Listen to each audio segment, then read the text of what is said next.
आत्मा को पावन करता है उसका नाम पर्व है। पावनता की ओर ले जाए वो पर्व है। पर्व जो है नैमित्तिक शाश्वत दो प्रकार के पर्व होते हैं। जो महावीर जयंती है, श्रावण पूर्णिमा है, दीपावली है, दशहरा आदि जो है ये नैमित्तिक पर्व हैं। अष्टमी, चतुर्दशी और पर्युषण यानी 10 लक्षण धर्म ये शाश्वत पर्व हैं। जो आत्मा को पावनता की ओर ले जाए वही पर्व है, ये कहना है आचार्य श्री विशुद्ध सागर जी महाराज का। 10 लक्षण पर्व की पूर्व संध्या पर आचार्य श्री ने 10 लक्षण पर्व की महिमा बताते हुए इस पर्व की संज्ञा दी। 10 लक्षण पर्व के पावन अवसर पर आचार्य श्री ने इस महापर्व के 10 धर्मों से सभी को अवगत कराया।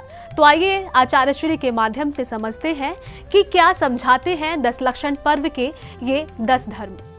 वास्तव में धर्म जो है वह है पिकनिक आदि नहीं है, आत्मा का धर्म है। वो आत्मा का जो धर्म है वो सांप्रदायिक नहीं है, असंप्रदायिक है। जो श्रवण परंपरा अनादि अनंत जो परंपरा है, सनातन जो परंपरा है वह है श्रवण परंपरा में जो 10 धर्म हैं। ये संपूर्ण विश्व कोई भी संप्रदाय का आदमी होगा इन 10 धर्मों को ना नहीं कह सकता, इनको स्वीकार करेगा, क्योंकि ये आत्मिक धर्म हैं। तो प्रथम धर्म इसमें उत्तम क्षमा, कलुषता का अभाव, क्षमा भाव धारण करना। और जैसे पृथ्वी संपूर्ण कष्टों को सहन करते हुए भी किसी को कष्ट देना पसंद नहीं करती है, ऐसे साधक अपने जीवन में क्षमा को धारण करते हैं। कालुषता का अभाव है, ऐसे क्षमा उत्तम क्षमा धर्म है। इसको पालन करने से अनंत सुख की प्राप्ति होती है। उत्तम मार्दव, मान कसाय का अभाव। अहंकार पतन का कारण है, अहंकार विनाश का कारण है, अहंकार विकास का कारण नहीं है। इसलिए जब व्यक्ति के विनाश का समय आता है तो अहंकार में डूबने लगता है। घमंड, अहंकार, मान ये अवस्था जो है ये कभी विकास का हेतु नहीं बन सकती। इसलिए आदमी को कर्तव्य है मान का अभाव करके विनयशीलता को स्वीकार करे, उत्तम मार्दव धर्म है। मायाचारी, छल कपट ये पश्चता का हेतु है। इसलिए ऋजु भावा आर्जवम, ऋजुता का भाव, सरलता का भाव आर्जव धर्म है। प्रत्येक जीव का धर्म है वह ऋजुता के साथ जिए, मायाचारी करके छल कपट करके पशु बनने की चेष्टा ना करें। उत्तम सोच धर्म, शुचिता का हेतु शुचिर भावा सोचम, निर्लोभता, निसंगता। लोभ पाप का वाप है, इसलिए व्यक्ति को चाहिए अपनी कसायों को शांत करते हुए लोभ कसाय से आत्मरक्षा करें। लोभी आदमी किसी भी अनर्थ तक उतर सकता है, इसलिए अपने लोभ कसाय का प्रत्याख्यान करना ये उत्तम सोच धर्म है। सभी प्राणियों के प्रति साधु पुरुषों के साथ समीचीन वक्तव्य बोले, प्रिय भाषण करे और जिन वचनों में मधुरता हो, प्रियता हो, मृदुता हो और सीमित हो, जो कि वही वचन का प्रयोग करे जो साबद्धता रहित हो, कर्कशता रहित हो, गरीबता रहित हो, पाप रहित हो, ऐसे शब्दों का प्रयोग करना सत्य धर्म है।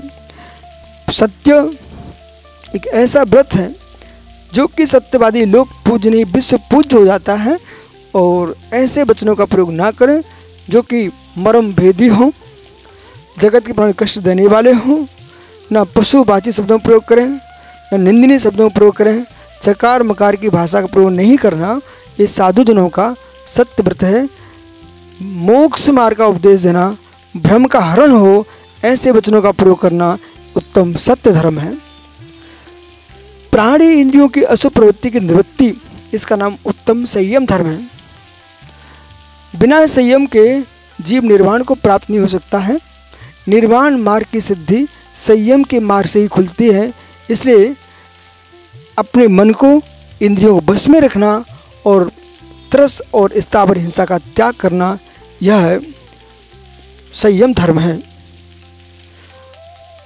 जो निर्वेक भाव से होकर के पर भावों से आत्मभाव को भिन्न देखना उत्तम त्याग धर्म अथवा संयत के योग्य वस्तु का छोड़ना दान है। वह त्यागो दानम, मतलब दान का मतलब अपनी वस्तु को देना ही दान है, दूसरे की वस्तु को देना दान संज्ञा को प्राप्त नहीं होता है। इसलिए व्यक्ति को स्वयं के द्रव्य का दान देना चाहिए, विधि पूर्वक, पात्र की उत्कृष्टता से, विधि की उत्कृष्टता से, दाता के भाव उत्कृष्टता से दान में विशेषता आती है। इसलिए प्रत्येक जीव का कर्तव्य है उत्तम पात्र को उत्तम दान दे करके अपने मोक्ष मार्ग को प्रशस्त करें। पर दान देने का मतलब ये नहीं है कि हम किसी को भवन दान, यद्यपि 4 प्रकार के दान आगम में कहे हैं, वस्तिका दान का मतलब उनको नाम मठ कराना नहीं है, ठहरने को स्थान देना, औषध दान, आहार दान, अभय दान, ये 4 प्रकार के दान ही आगम में दान हैं। अन्य कोई किसी प्रकार के भूमि, कन्या, रक्त आदि ये खोटे जो अवस्था हैं, इनको जैन सिद्धांत दान रूप में स्वीकार नहीं करता है। इस प्रकार से उत्तम त्याग धर्म है। और उत्तम तप कर्म क्षय के लिए जो तपा जाता है उसका नाम तप धर्म है। 12 प्रकार का तप, 6 अंतरंग 6 बहिरंग तपस्या के माध्यम से जीव संबर को प्राप्त होता है, निर्जा को प्राप्त होता है। बिना तपे कोई भी जीव निर्वाण को प्राप्त नहीं कर सकता। चित्त की विशुद्धि के लिए व्यक्ति को तप करना ही चाहिए है।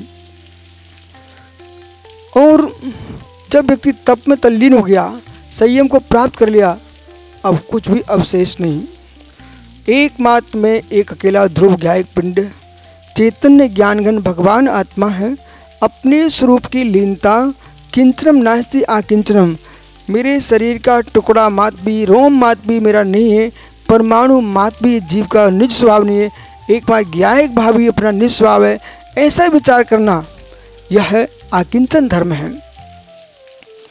व्यवहार से स्त्री पुरुष संबंधी सुख का अभाव, अनंग क्रीड़ादि का अभाव, कुत्सित चेष्टाओं का अभाव, ये ब्रह्मचर्य है।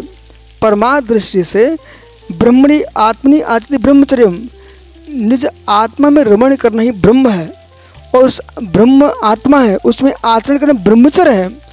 ऐसे योगी त्रिलोक पूज्यम ब्रह्मम, संसार में सारे बस शून्य हैं। ब्रह्मचर्य अंक है, अंक के बिना शून्य की कोई कीमत नहीं है।